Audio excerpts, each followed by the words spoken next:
अगले दर्शक हमारे साथ जो मौजूद हैं या सवाल जो हमारे पास आया वो आया विनोद कुमार जी का। ये आपसे पूछ रहे हैं कि ये हमारे मेंबर भी हैं, सीमेंस एनर्जी में एंट्री लेवल क्या होना चाहिए, ये एंट्री लेना चाह रहे हैं, ये भी हाल की ही डीमर्ज्ड एंटिटी है, क्या करें इसमें? देखिए, मुझे लगता है कि इस काउंटर आपके पास होना चाहिए। इनफैक्ट बहुत ही बढ़िया स्ट्रक्चर अभी है। अगर मैं डेली कैंडल भी देखता हूँ, यहाँ पे थोड़ा बहुत कंसोलिडेशन है, बट वीकली बेसिस पे कंटिन्यूअसली हायर हाई मेंटेन हो रहा है। मुझे लगता है कि करंट सीएमपी से आपको बाय करना चाहिए। इनफैक्ट 2970 के आसपास चल रहा है।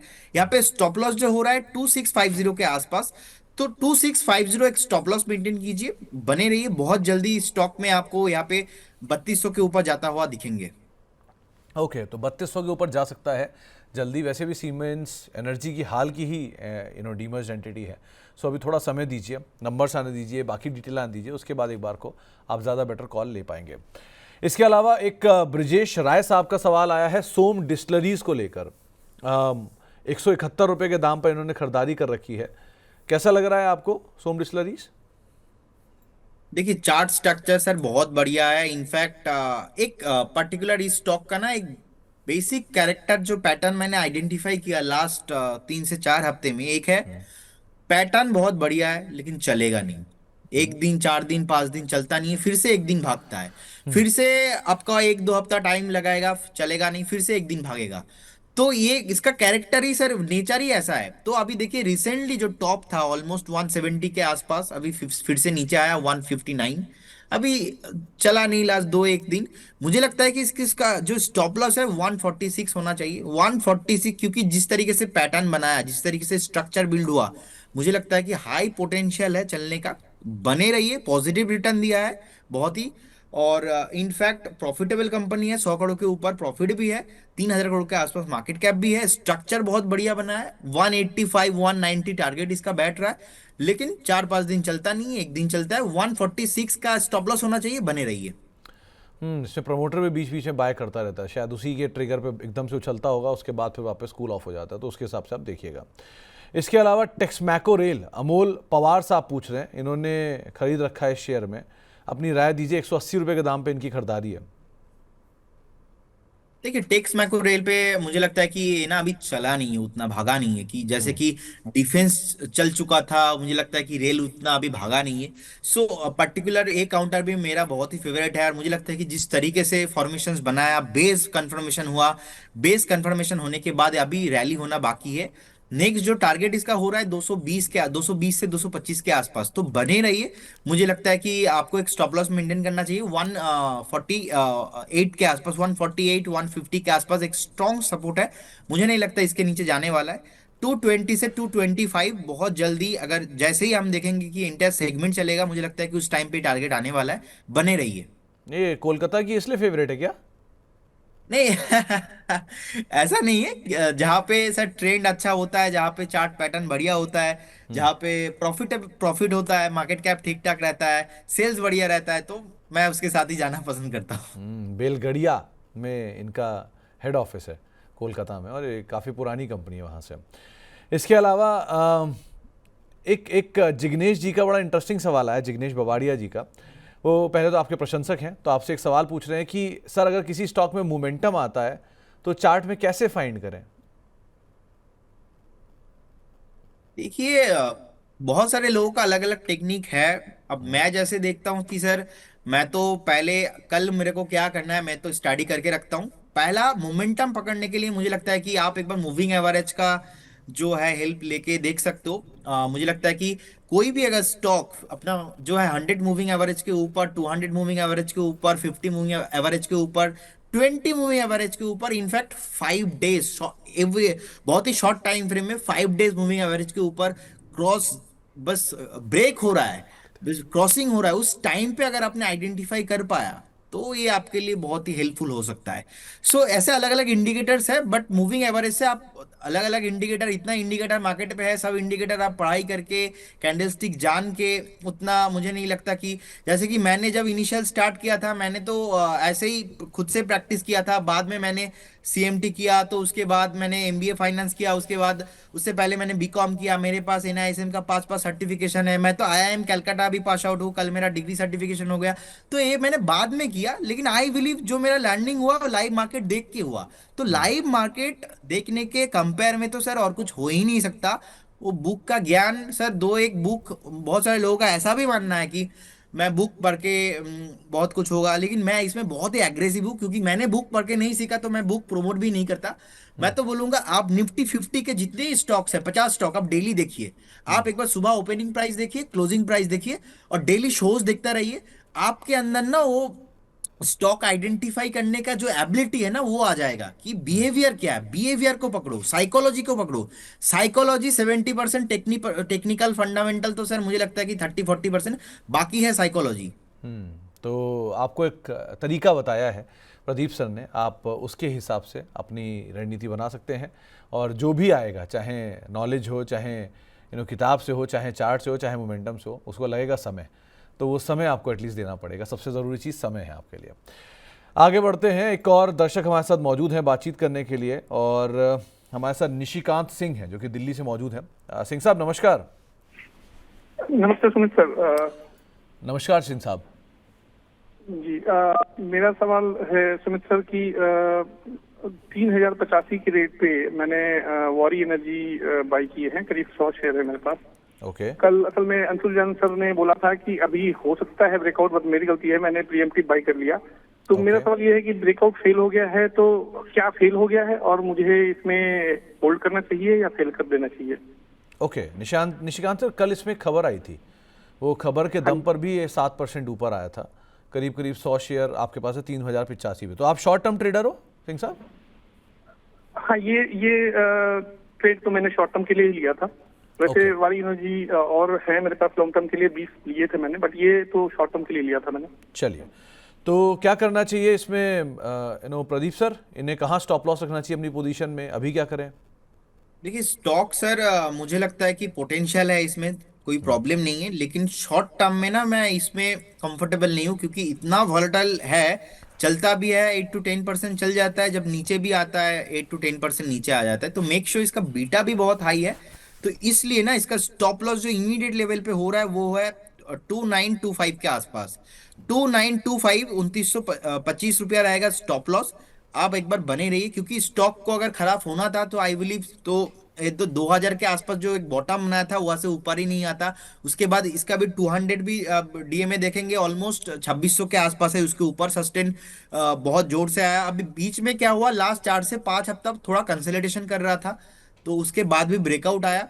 आज भी देखेंगे ऑलमोस्ट 3200 के आसपास हाई है, अभी वहां से नीचे आया। सो आई बिलीव ये बेसिकली बीटा हाई है, वॉलेटाइल है बहुत, तो इसीलिए 2925 का स्टॉप लॉस मेंटेन कीजिए। मुझे लगता है अगर आप 1.5 से 2 महीना टाइम मैक्सिमम देके जाते हो, हाई पॉसिबिलिटीज है इसमें एक बार ऑल टाइम हाई टच करके उसके भी ऊपर जाने के लिए रेडी हो रहा है ये। तो आपको एक राय दी गई है वारी एनर्जीज को लेकर, आप उसके हिसाब से अपनी रणनीति यहाँ पर बना सकते हैं। कुछ और सवाल जो कि हमारे मेंबर्स की तरफ से आते हुए दिखाई पड़ रहे हैं, जरा उनको भी शामिल कर लेते हैं। एक सवाल कुलवीर सुखेन साहब का आया है, इनके पास बैंक ऑफ बड़ौदा की 245 की कॉल है, 9.5 के दाम पे इन्होंने खरीदारी की है। अब नई सीरीज में हम ऑलरेडी एंटर कर गए हैं, क्या करना चाहिए इसमें? बैंक ऑफ बड़ौदा का कॉल? जी, 245 का। बैंक ऑफ, एक सेकेंड, चर्च,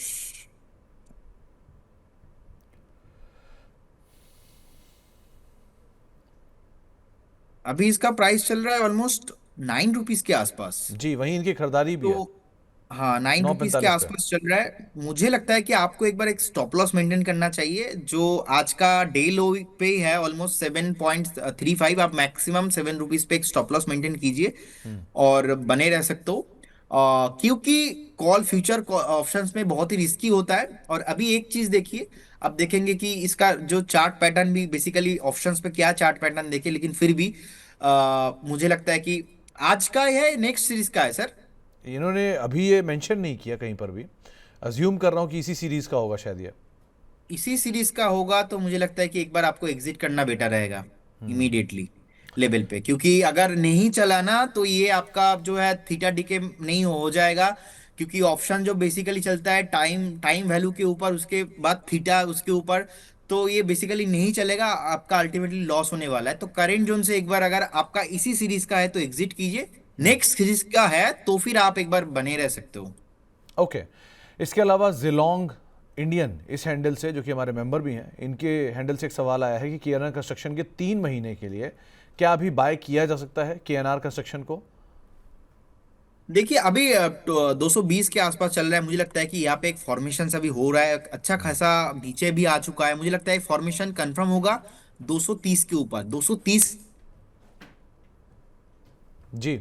के ऊपर जाने पर यहाँ पे मोमेंटम आने वाला है। फिलहाल अभी फ्रेश बाई करने का सलाह नहीं होगा, जिनके पास है बने रहिए विद स्टॉप लॉस ऑफ 205। 205 का एक स्टॉप लॉस बने रहिए। नई खरीदारी के लिए अभी आपको एक राय प्रदीप सर ने दी भी है।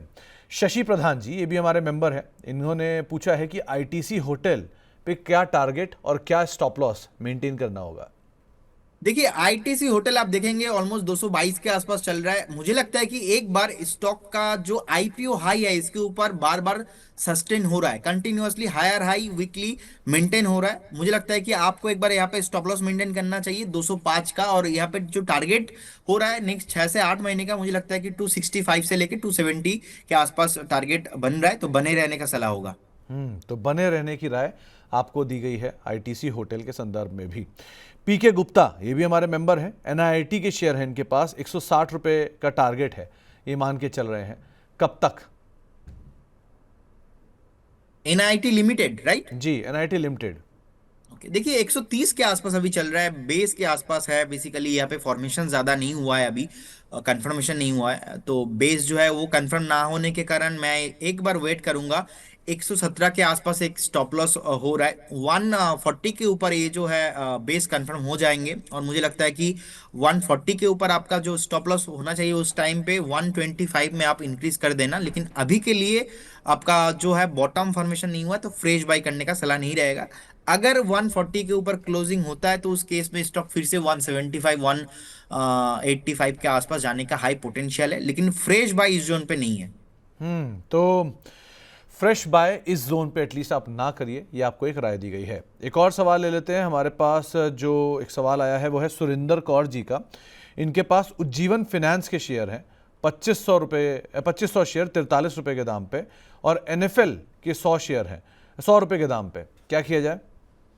देखिए उज्जीवन फाइनेंस मुझे लगता है कि अभी ऑलमोस्ट 49.50 के आसपास चल रहा है, नो डाउट एक लास्ट 2 से 3 हफ्ते से लगातार एक रैली चल रहा है, मुझे लगता है ये रैली कंटिन्यू होना चाहिए। इनफैक्ट नेक्स्ट जो टारगेट है 55 56 के आसपास बन रहा है, बहुत ही बढ़िया स्ट्रक्चर है, और इनफैक्ट बेस बनाया था 32 33 के आसपास, बेस बनाने के बाद लगातार यहाँ पे फॉलो अप बाइंग आ रहा है, सो आई बिलीव ये कंटिन्यू होना चाहिए।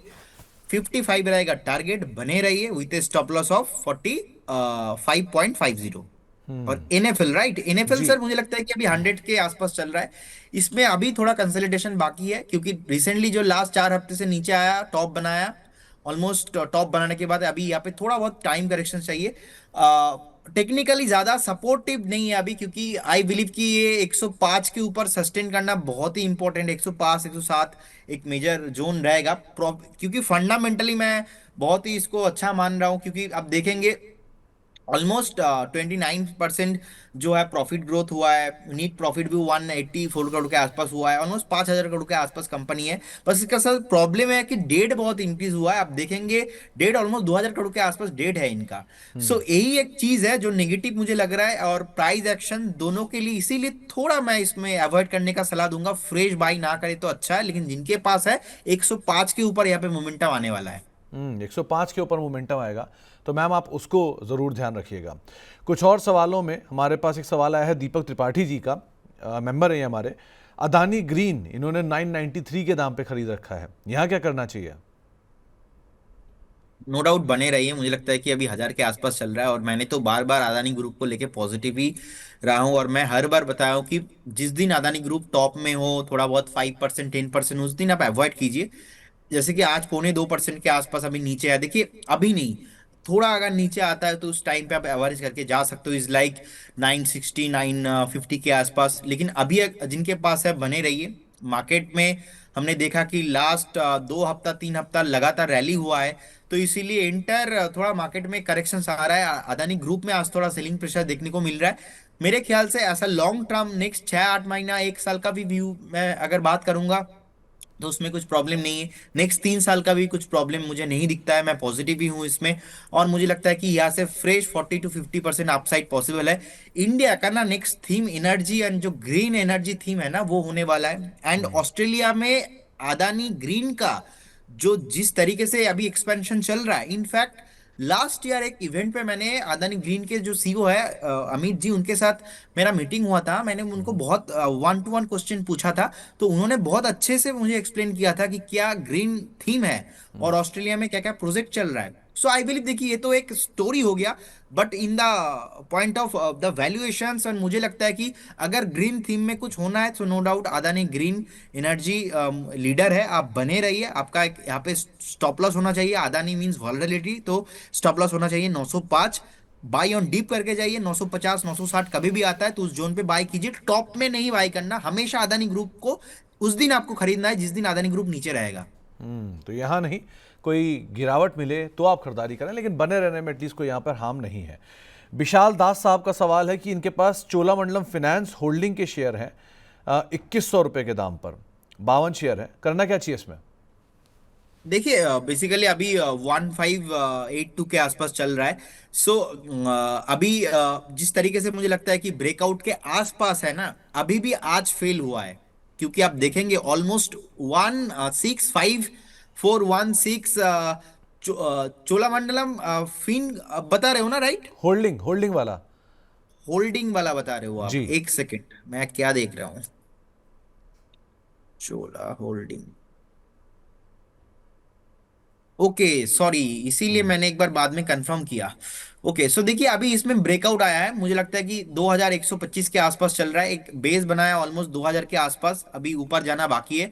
मुझे लगता है बहुत जल्दी ये स्टॉक 2350 से लेके 2400 के भाव आने वाले, जिनके पास है बने रहिए। फ्रेश बाई भी आप करंट जोन से करके जा सकते हो।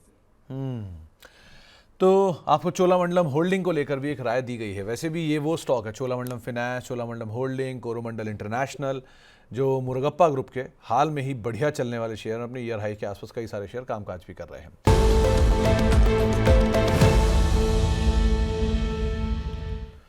तो प्रदीप सर, आज क्या चुना आपने? देखिए एक कंपनी है बेसिकली, मुझे बहुत ही अच्छा लगता है। कंपनी का नाम है बेसिकली हुंडई मोटर्स। आप देखेंगे स्पेशली, इनफैक्ट एक डिस्क्लेमर भी देना चाहूंगा, ये पर्टिकुलर कंपनी हमने हमारे मॉडल पोर्टफोलियो में भी है, क्लाइंटों को भी रिकमेंड किया है। इनफैक्ट मनी 9 पे भी पहले हमने रिकमेंड किया है, वहां से अभी 15% के आसपास रिटर्न भी चल रहा है। लेकिन मुझे लगता है जिस तरीके से स्ट्रक्चर बिल्ड हुआ है और भी चलने का पोटेंशियल है। करेंट जोन अभी 2240 के आसपास चल रहा है, मुझे लगता है आपको वो यहाँ पे बाय करना चाहिए। नेक्स्ट 3 से 4 हफ्ता मैक्सिमम वेटिंग टाइम रहेगा, टारगेट रहेगा 2550, 2550 का टारगेट रहेगा। स्टॉप लॉस जो मेरा यहाँ पे मेंटेन करना है, स्टॉप लॉस रहेगा 2150 रहेगा स्टॉप लॉस, और 2550 का रहेगा मेरा टारगेट। प्रदीप सर, एक बात इसमें और पूछनी थी, क्योंकि अर्निंग सीजन शुरू होने वाला है और जल्दी ही बुक क्लोजर शुरू हो जाएंगे। बुक क्लोजर से पहले शेयर ऑल टाइम हाई पे खड़ा है और प्रमोटर की हिस्सेदारी है 82.5%, और उन्हें घटा के सेबी के नियमों के तहत 75 लानी है। तो जो एडिशनल 7.5% हिस्सेदारी है, क्या ये बिक सकती है? ऑब्वियसली हाई पोटेंशियल है उसमें, थोड़ा नीचे भी ये उस टाइम पे आ सकता है। तो इसीलिए जो अभी मोमेंटम चल रहा है ना, मोमेंटम पे मुझे लगता है कि मोमेंटम में थोड़ा बहुत जो रैली है इसमें चल सकता है। और सेकंड, अगर प्रोमोटर, ऑब्वियसली सेबी का तो रूल्स ही ऐसा आ गया कि प्रोमोटर के पास आई थिंक 75%, इससे ज्यादा नहीं होना। 75% या 70%, कितना है? 75%। 75%, तो उससे ज्यादा नहीं होना चाहिए। तो ऑब्वियसली प्रोमोटर स्टेक तो यहाँ पे सेलिंग पॉसिबिलिटीज है। तो ये पार्ट को भी ध्यान रखिएगा, लेकिन 2550 के टारगेट्स के लिए आप इस पर नजर रखिएगा। 2150 का स्टॉप लॉस यहाँ पर आप मेंटेन कर सकते और हैं। लास्ट वीक सर ये चुन चुन वाला में मैंने कॉल दिया था, I think AB capital, AB capital, हाँ एबी कैपिटल उस टाइम पे ट्रेड हो रहा था ऑलमोस्ट 260 के आसपास। अभी देखिए 280, 280 आई थिंक क्रॉस हो चुका है एबी कैपिटल। सो बढ़िया अभी एक ब्रेकआउट था चीज सर वो तो। देखिए, हाँ वो basically cup and handle pattern था, और मुझे लगता है कि एबी कैपिटल में अभी किसी को भी प्रॉफिट बुक नहीं करना चाहिए। 350 का टारगेट है, वो उसके लिए रेडी हो रहा है। अगर दो एक हफ्ता चलेगा नहीं तो और बहुत बेटर होगा, क्योंकि जितना लंबा ये कंसोलिडेशन करेगा उतना लंबा इसका टारगेट और आने वाला है। तो लास्ट वीक हमने कॉल दिया था ये चुन चुन में ही, ऑलमोस्ट 260 के आसपास था, अभी 280 के 82 हो चुका है। तो अगर शॉर्ट टर्म किसी को प्रॉफिट बुक करना है तो कर लीजिए, लेकिन आई डोंट थिंक आपको प्रॉफिट बुक करना चाहिए यहाँ पे। 340 350 इससे पहले स्टॉक रुकेगा नहीं। तो 340 350 नए टारगेट्स एबी कैपिटल के लिए, 282 आ चुका है, पिछले हफ्ते दिया गया था ये चुन चुन के में। और इस हफ्ते के लिए जो आपको दिया जा रहा है वो है हुंडई, जहां पर आप दांव लगा सकते हैं करीब 2550 के टारगेट के लिए। 2150 का स्टॉप लॉस रखिए, 2250 का मौजूदा दाम है। प्रदीप सर, आप कार्यक्रम में शामिल हुए, आपका बहुत बहुत शुक्रिया। कोई disclaimer? Sir thank you so much. And during the session जो भी स्टॉक्स पे हमने डिस्कशन किया है, कोई भी स्टॉक पे मेरा पर्सनल होल्डिंग नहीं है। And investment in securities market subject to market risk. कोई भी स्टॉक में आप निवेश कर रहे हो, आप खुद से एक बार स्टडी कीजिए, एंड आपका जो पर्सनल एडवाइजर है उनसे सलाह लेके कीजिए। बहुत सारे स्टॉक है जिसमें हमने डिस्कशन किया है, हो सकता है कि क्लाइंटों को रिकमेंड हमने किया है। और स्टॉक मार्केट पे कुछ भी गारंटी नहीं होता, पास्ट परफॉर्मेंस फ्यूचर में रिफ्लेक्शन नहीं होता। आप एक बार खुद से पढ़ाई कीजिए और निवेश कीजिए। बहुत बहुत धन्यवाद सर। ओके, बहुत बहुत शुक्रिया प्रदीप सर हमारे साथ मौजूद रहने के लिए, दर्शकों सवालों के जवाब देने के लिए और कार्यक्रम का हिस्सा बनने के लिए। मेंबरशिप प्लान्स हैं वो भी देख रहे हैं, तो अगर आप इनमें से किसी भी तरह की कोई सर्विसेज को अवेल करना चाहते हैं तो आप इन मेंबरशिप प्लान्स को भी हमारे ज्वाइनिंग पेज पे जाके कहीं ज्वाइन कर सकते हैं।